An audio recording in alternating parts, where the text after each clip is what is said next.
उसकी माँ का देहांत हो कुछ गया नहीं, है my sir, Lord, same order. सबने लगा दिया है, सॉरी सर, प्रोविजनल दे दिया जाए Sorry, my Lord, sorry, same एकलौता order. संतान है No, ये no. Lordship.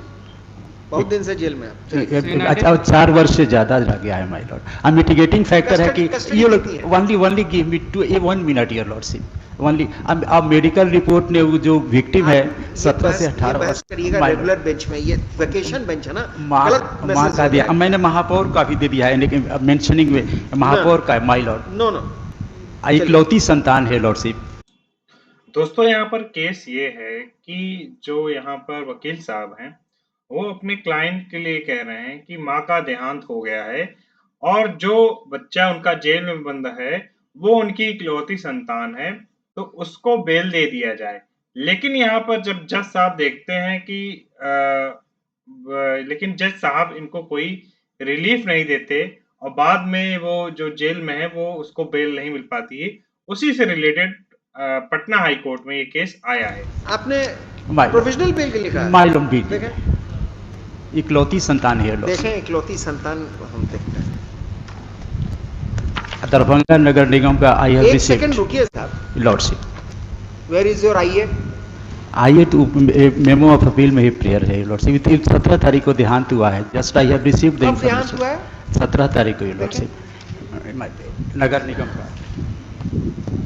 In mentioning slip I have next everything your lordship. नहीं, ये डिवीजन बेंच का अपील एडमिट नहीं हुआ अभी तक? माय लॉर्ड, नहीं, अपील एडमिट नहीं हुआ है। माय लॉर्ड, नहीं एडमिट हुआ है। क्यों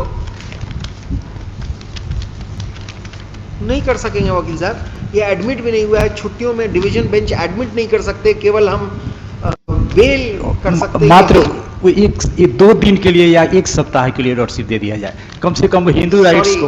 आप उतना इंसिस्ट नहीं करिए, ये गलत हो सकता है My और आप परेशानी में पड़ सकते हैं, ऐसा मत करिए। My this has not even been admitted. चलिए लेट।